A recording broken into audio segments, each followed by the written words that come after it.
بيت الخلافة قام يا خلاني،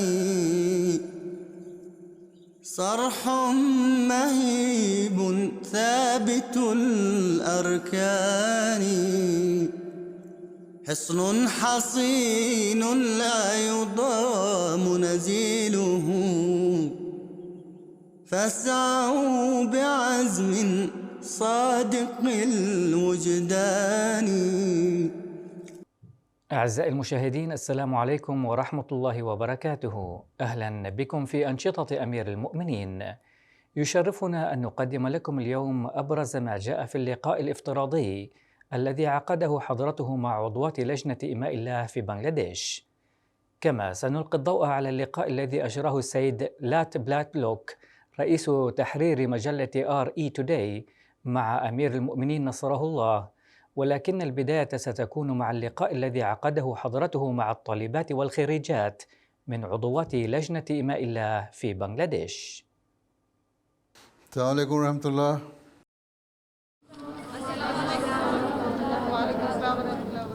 बैठो। يوم الأحد 26 من شباط فبراير المنصرم اجتمعت الطالبات والخريجات من عضوات لجنة إماء الله في بنغلاديش في مسجد دار التبليغ في باكشي بازار، حيث تشرفنا بلقاء افتراضي مع حضرة خليفة المسيح الخامس أيده الله تعالى بنصره العزيز، بعد جلسة رسمية بدأت بتلاوة من القرآن الكريم، ثم حديث شريف واقتباس من كتابات المسيح الموعود عليه السلام وقصيدة أتيحت لعضوات اللجنة الفرصة لطرح الأسئلة حول مجموعة من القضايا. My name is Fiza Ahmed. I'm currently studying Bachelor of Science in Zoology.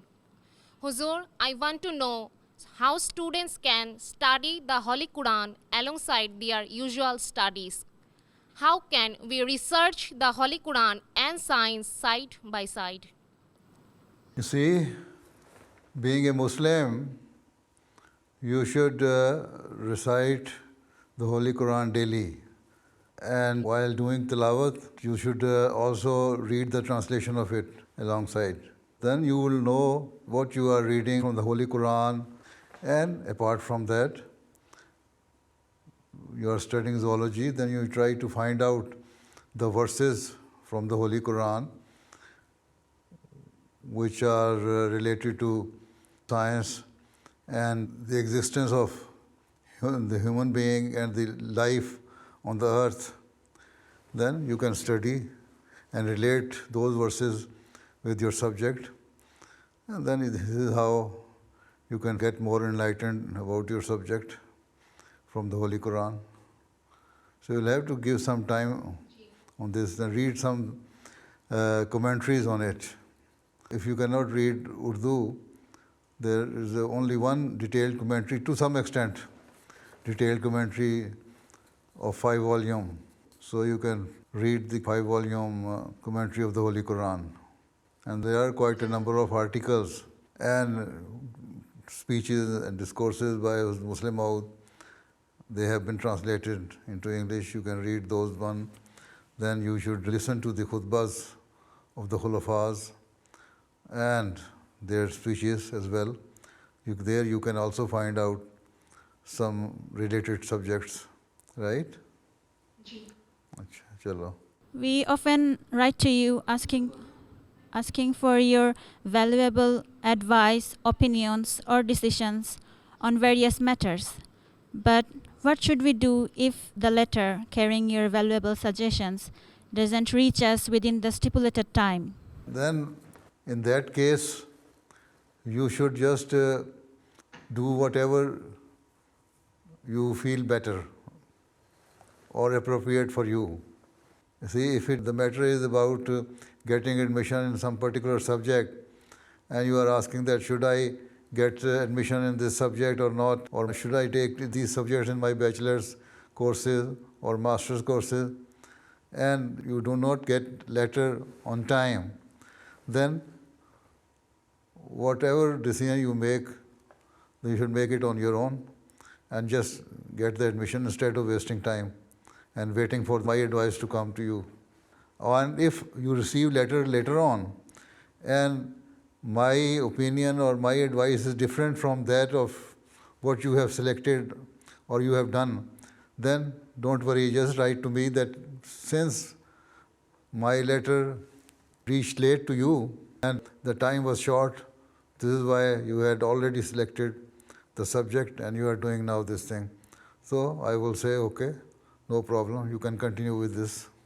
ضرور میرا سوال یہ ہے کہ اکثر ہمارے معاشرے میں دیکھا جاتا ہے کہ لڑکیاں شادی کے بعد اپنی پڑھائی جاری نہیں رکھ پاتی ہے، جبکہ انہوں میں قابلیت بھی بہت زیادہ ہوتی ہے. تو ان حالت میں لڑکی اگر کچھ دیر سے شادی کرے تو کیا یہ بات مناسب ہوگی؟ کیونکہ کبھی کبھار دیکھا جاتا ہے کہ شادی کے پہلے لڑکے والے تو یہ کہہ دیتے ہیں کہ شادی کے بعد لڑکی اپنی پڑھائی جاری رکھ سکتی ہے، مگر شادی کے بعد وہ اجازت نہیں دیتے. تو اس صورتحال میں کیا کرنا چاہیے؟ بات یہ ہے کہ اگر اچھا رشتہ مل جائے تو شادی کر لینی چاہیے جلدی، اور اس میں اگر زیادہ پکا کرنا ہے تو لڑکے سے اور خاندان سے یہ بانڈ لکھوا لیں کہ اگر ٹیلنٹ ہے تو شادی کے بعد پڑھائی کروں گی، اور پڑھائی بھی اگر کسی ایسی سبجیکٹ میں کرنی ہے جس کا کوئی بینیفٹ ہے انسانیت کو، پھر تو ٹھیک ہے. اگر سمپل ہسٹری میں ایم اے کرنا ہے یا کسی ایسے سبجیکٹ میں کرنا ہے جس کی کوئی ایسی زیادہ ویلیو نہیں ہے اس لحاظ سے کہ اس سے کوئی انسانیت کو کوئی بینیفٹ نہیں پہنچ رہا سوائے اس کے کہ ٹیچر بن جانا ہے، تو اس لیے وہ تو کرنے کی ضرورت کوئی نہیں تھی. لیکن اگر کوئی ڈاکٹر بن رہا ہے، کوئی انجینئر بن رہا ہے، اور میڈیکل کرتے ہوئے یا انجینئرنگ کے کورس کرتے ہوئے اس دوران میں کوئی اچھا رشتہ آ جاتا ہے تو پھر یہ بہتر ہے کہ شادی کر لو اور ان سے بانڈ لکھوا لو کہ ہم مجھے بعد میں پڑھائی کرنے دو گے. ٹھیک ہے. بعض دفعہ یہ بھی ہوتا ہے کہ اس دوران میں بچہ بھی پیدا ہو جاتا ہے، اور بچہ پیدا ہو جائے تو پھر اس کو سنبھال نہیں سکتے. اس میں پھر یہ ہے کہ پھر تھوڑا سا بریک لے لیں اور بریک کے بعد پھر کنٹینیو کر لیں یونیورسٹی سے یا کالج سے اپنا. یہاں یورپ میں تو اس طرح ہو جاتا ہے، بنگلہ دیش میں پتہ نہیں اس طرح ہوتا ہے کہ نہیں، تو آگے کنٹینیو کر سکتے ہیں بعد میں اسٹڈیز اپنی. تو پہلی پریفرنس گھر ہے. کسی خاص پروفیشن میں جانا ہے جس کا کوئی بینیفٹ ہے انسانیت کو، پھر تو ٹھیک ہے کنٹینیو کرو اسٹڈی، نہیں تو گھر کو سنبھالو، زیادہ بہتر ہے. میرا سوال یہ ہے کہ وہ لڑکیاں جن کے خاوند وقف زندگی ہے ان کو کن مضامین میں پڑھائی کرنی چاہیے اور کس قسم کے پیشہ چننا چاہیے؟ کوئی زبردستی کو امپوز تو نہیں کیا جا سکتا کسی کے اوپر تم نے ضرور یہ پڑھائی کرنی ہے. تو جو بھی انٹرسٹ ہے سبجیکٹ میں اس میں پڑھائی کریں. ساتھ یہ بھی یاد رکھیں کہ اگر وقف زندگی ہے خامن اور مبلغ ہے، مربی ہے، تو اس کے ساتھ مربی اور مبلغ کی بیوی کو بھی دینی علم حاصل کرنے کی کوشش کرنی چاہیے. ایک تو اپنی نمازوں کی حفاظت کرنی چاہیے تاکہ بچوں کی صحیح تربیت بھی ہو، ان کے لیے دعا ہو. پھر قرآن شریف باقاعدہ پڑھنا چاہیے، اس کا ترجمہ پڑھنے کی کوشش کرنی چاہیے. پھر دینی علم سیکھنے کی کوشش کرنی چاہیے.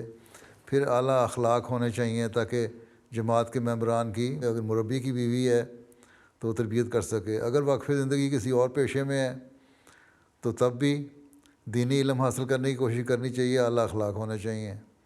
تو اصل چیز یہ ہے کہ پہلے صحیح احمدی مسلمان بنو، اس کے لیے اپنی نمازوں کی حفاظت کرو، قرآن کریم کی تلاوت کرو باقاعدہ، اس کا ترجمہ سیکھو، پھر دینی علم سیکھو. ٹھیک ہے. اور بچوں کی صحیح طرح تربیت کرو. اب اچھے اخلاق دکھاؤ اور لوگوں کو اپنے اچھے اخلاق سے متاثر کرو، احمدیوں کو بھی اور غیروں کو بھی. تو یہ ایک وقف زندگی کی بیوی کا اصول ہے، ایک اچھی احمدی عورت کا اصول ہے. تو بس پہلی چیز تو یہی ہے.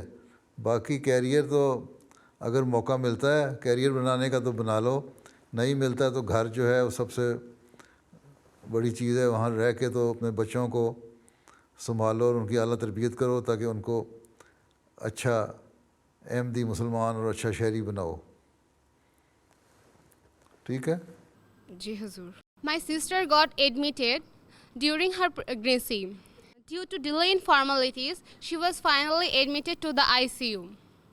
But unfortunately, she lost her child because of these formalities. Huzur, being an Ahmadi woman Which one should we give priorities in medical profession, morality or law? You see, the first thing is to save the life of the person, not the formality. So formalities can be done later on. The first preference should be to save the life of the person. This is the ethics and this is the doctor's duty. And this is the true action taken by a doctor, that he should show good morals. As I have already said, morality is the first preference. Professional ethics is the first preference. Both requires that the patient should be given priority for the treatment instead of taking time on completing the formalities of admission and this and that. That is wrong.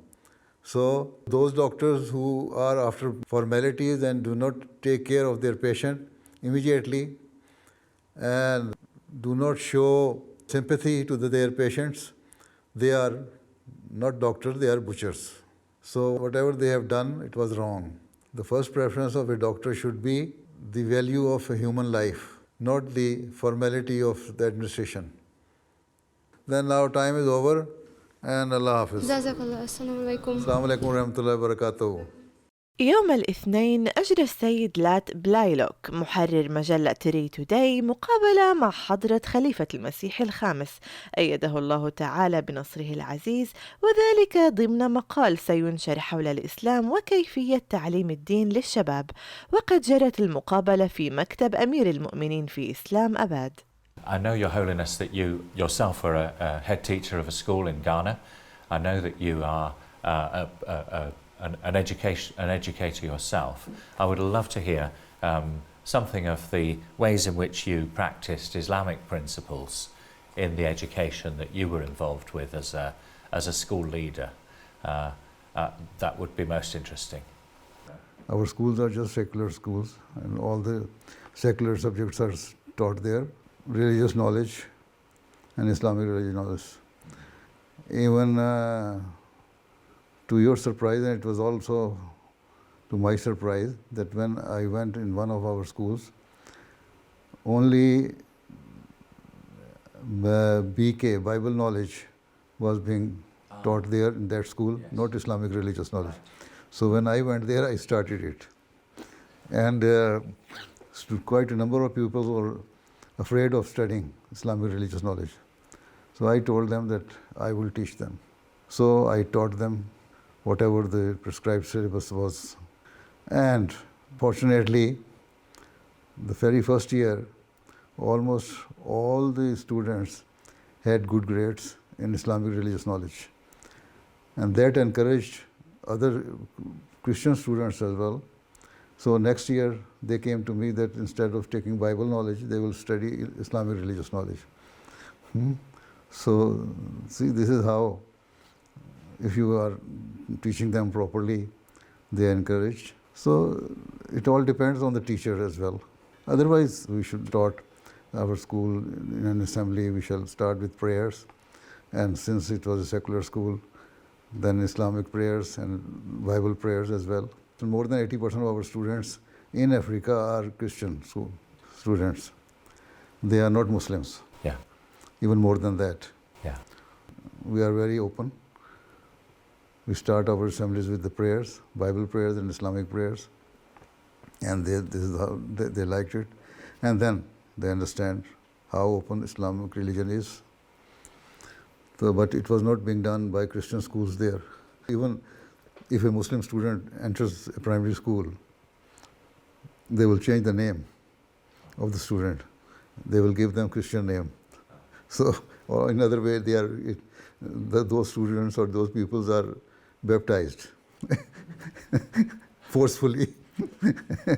وخلال المقابلة سئل أمير المؤمنين عن تشويه صورة الإسلام في وسائل الإعلام وكيف يسعى المسلمون الأحمديون لتقديم رسالة الإسلام الحقيقية والسلمية. Whenever I say something about peace, I normally quote the verses of the Holy Quran or the tradition of the Holy Prophet ﷺ, which are according to the teaching of the Holy Quran. This is how we can do it.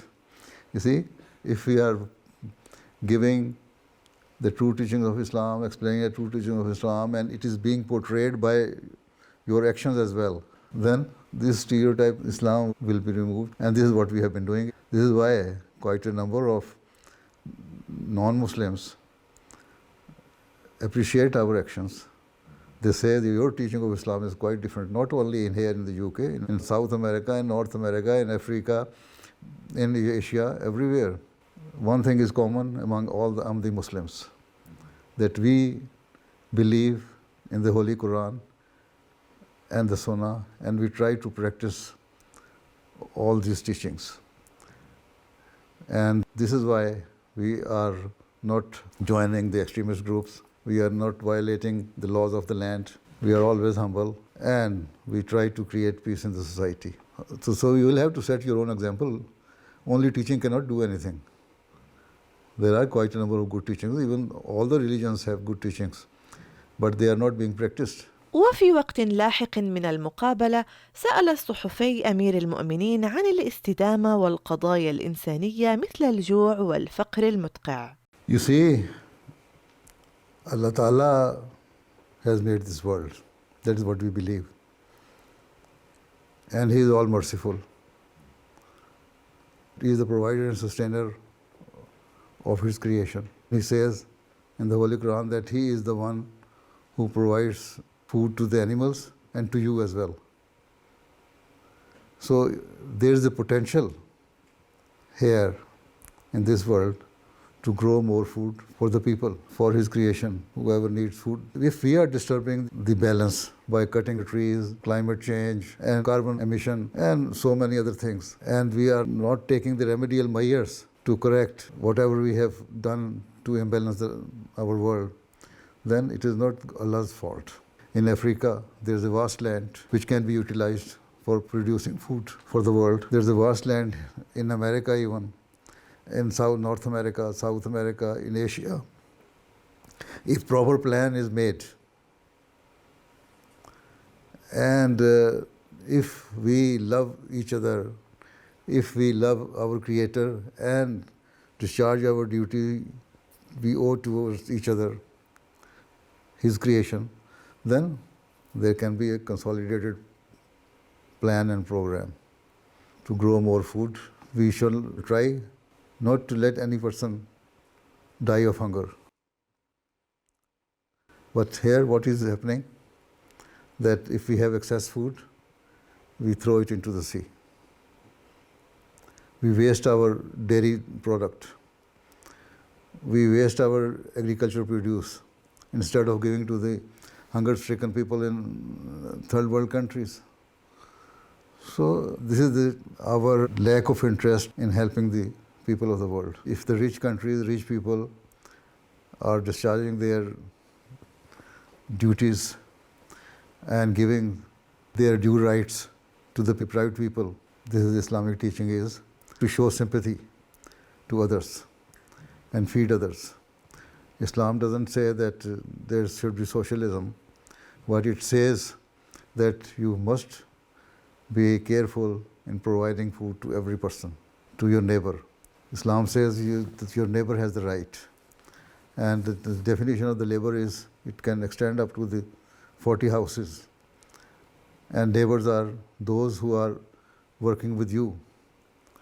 Not only the neighbors living in your area or vicinity, but the neighbors who are working in your field, in your workplaces, in your factories. The neighbors are those who are traveling with you, right? So in this way, you can have a very wide range of neighbors. And if you are taking care of all your neighbors, then this is how you can save the world. Not only providing food, but also can create peace. You speak with great hope. Some people, when they speak about our environmental crisis, are almost in despair. But you've emphasized, if we love one another, we can save the world. وسئل أمير المؤمنين أيضا عن آماله في المستقبل في ظل الاضطهاد الذي يواجهه المسلمون الأحمديون في بعض البلدان. See, the thing is that our work is a missionary work. and you cannot achieve your goals within a short period of time. None of the religious organizations or the prophets achieved their goal within a short period of time or even in their lifetime. So we believe that as the time goes on, and we are seeing the result. Every year, hundreds and thousands of people are joining us from among Muslims, from pagans, from other religions. So gradually and slowly we are growing. And one day we shall, inshallah, be recognized by the people of the world. Even we are being recognized today. This is why you are here. Well, indeed, I am. And I'm learning so much. See, that one man who started his community from a small town, small village even, is Qadian in India, remote part of India where there was no access of road or rail or anything. And his community is now has spread over 200 countries. So we are growing. As we are growing, or we hope one day. But majority who will accept Ahmadiyya Islam, and those who will not, at least they will stop opposing us furiously as they are doing it now. Right. Yes, thank you. Your Holiness, can I thank you for your time today? I'm so delighted to have been able to hear from you words of wisdom and words of insight. I will do my very best to make this conversation into a resource for young people in religious education in school. He's been able to give me there some very profound insights into the teachings of the Prophet and into the teachings of the Holy Quran, but also to make those really practical in relation to what pupils might do, what young people might do in the coming generation as they face these environmental crises.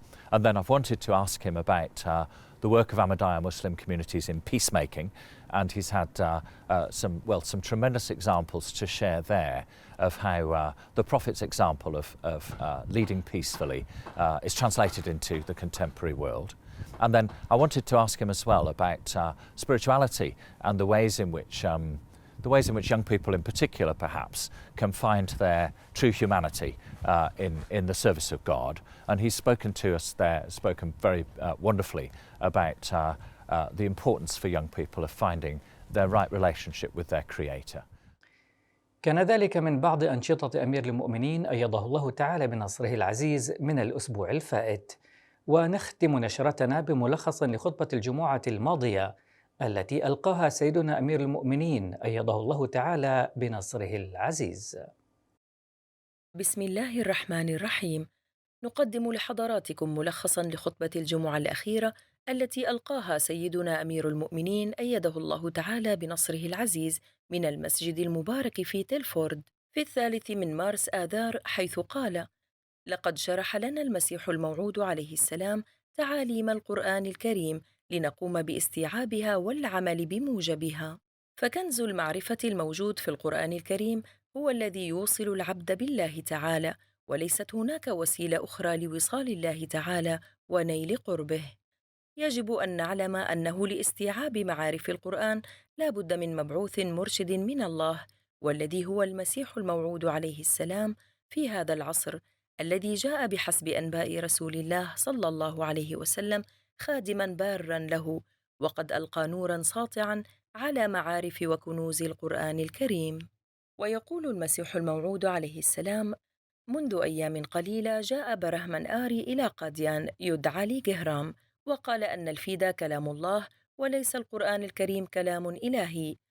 قلت: لقد ادعيت أن الفيدا كلام الله، وأنا لا أعتبره كلام الله نظراً إلى ما فيه من تعاليم الشرك والتعاليم النجسة الأخرى، وأعتبر القرآن الشريف كلام الله لأنه لا توجد فيه تعاليم الشرك والتعاليم النجسة الأخرى، ويظهر باتباعه وجه الله الحي، ويؤيد من يتبعه بالمعجزات.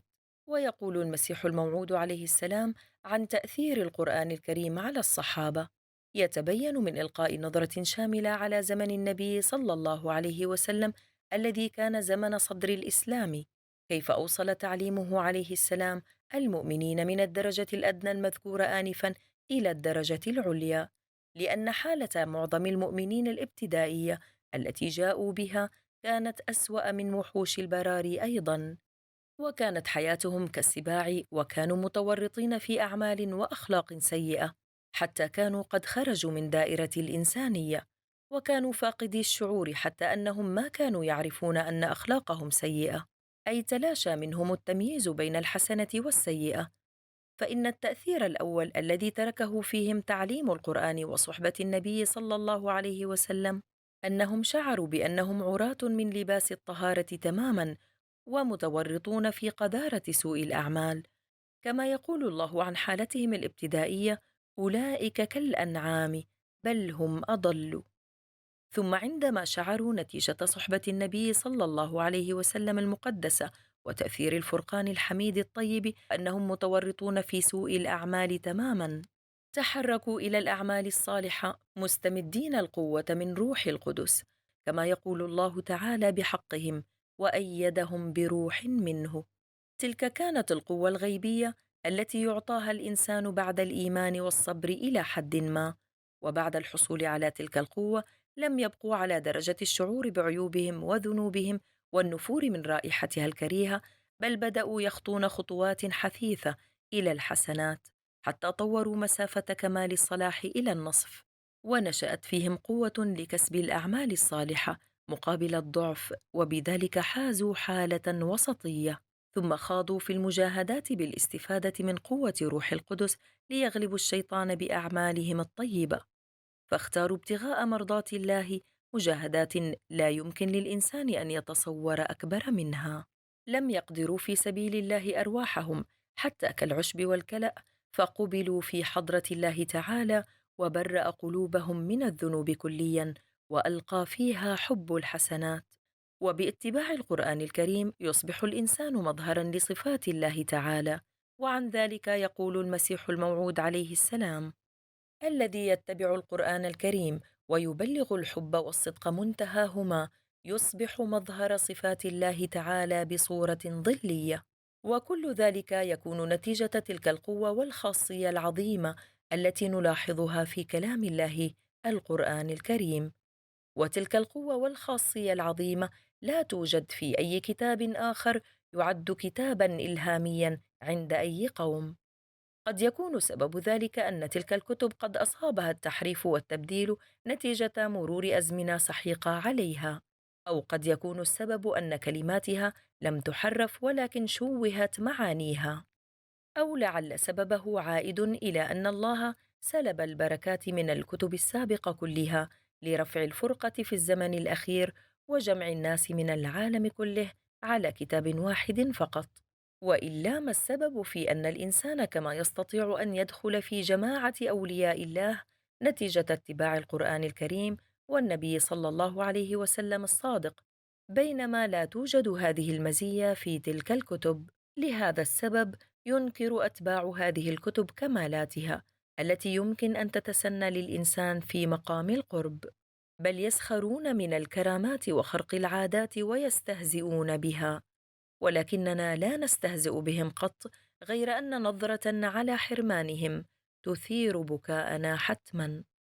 وفي ختام الخطبة دعا أمير المؤمنين نصره الله أن يوفقنا الله تعالى للعمل بتعاليم القرآن الكريم ملتزمين بالتقوى، ثم طلب الدعاء للأحمديين في بنغلاديش، حيث هاجم المعارضون مقر الجلسة السنوية في يومها الأول، وأصيب العديد من الأحمديين ومنهم من إصابته بالغة، وقال: إننا لا نعرف حجم الأضرار حتى الآن. وطلب كذلك الدعاء للأحمديين في باكستان وبوركينا فاسو والجزائر. وبهذا وصلنا إلى ختام نشرتنا، وللمزيد من المعلومات يرجى متابعتنا على العناوين الظاهرة أسفل الشاشة. نترككم في رعاية الله وأمنه، والسلام عليكم ورحمة الله وبركاته. بيت الخلافة قام يا خلاني